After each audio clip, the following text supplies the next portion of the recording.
Today I will be talking about the film Mile and a Half. This is a film made for the Muir Project. In it, 5 artists set out on the John Muir Trail, a 211-mile trail in California, to capture everything it has to offer. Here are some of the key terms from this presentation. First, we have backpacking, which is the outdoor recreation of carrying gear on one's back while hiking for more than a day. Then we have through hike, which is to hike an established end-to-end hiking trail or long-distance trail with continuous footsteps in one direction. And we have resupply, which is going into town to get more food, pick up a mail drop, stock up, or repair gear. Before I get to my main points, I wanted to provide you with an overview of the journey presented in this film.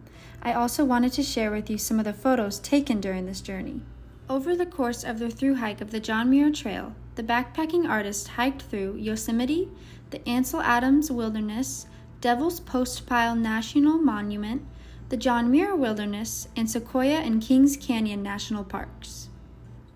They made many resupply stops along the way, getting the chance to rest and replenish their food and gear. The end point of the John Muir Trail is the top of Mount Whitney. Then you have to hike back down that mountain to officially get off the trail. It took these artists over 25 days to complete the hike. I believe that the central question of this film comes down to this. Through our art, how can we document the John Muir Trail in ways that truly showcase the significance of the trail and the wilderness it travels through?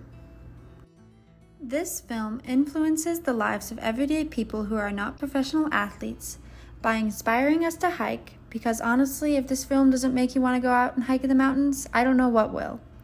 It also gives viewers the opportunity to see what would lie ahead of them if they decided to hike this trail, and it brings awareness to the land itself.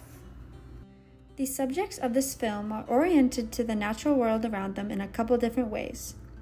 They do feel the immensity of the trail, and they do what they can to respect the wilderness and follow guidelines. And they know that they are a part of it, but that they cannot control it. You may ask yourself, why do we care about the people in this film and their hike?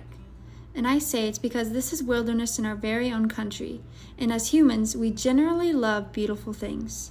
This film also brings a connectedness to the earth and to other people. It brings out an opportunity to experience. I would also say that it's a great way to honor John Muir. For these hikers, what seemed to be gained from this journey was an appreciation for the people they traveled with and those that they met along the way.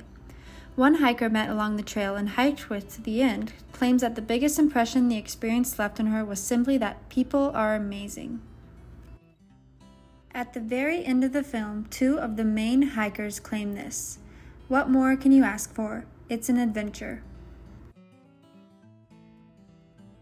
In a final scene of the film, those involved wrote this statement regarding the environmental impact made during the course of their journey.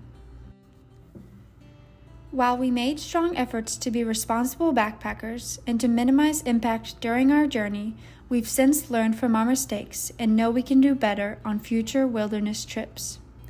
We encourage all those who have been inspired by this film to educate themselves on preparedness, safety, and responsible stewardship of public lands. I am grateful that the makers of this film take responsibility for any mistakes made during their journey. It's obvious to me from watching that they care about the land they crossed. Hiking it clearly meant something to each one of them. And I encourage anyone and everyone to watch this film, as it is beautifully made and altruistically inspiring. Lastly, I leave you with this quote by John Muir, who we wouldn't have this film without. "Wander a whole summer if you can. Time will not be taken from the sum of life. Instead of shortening, it will definitely lengthen it and make you truly immortal."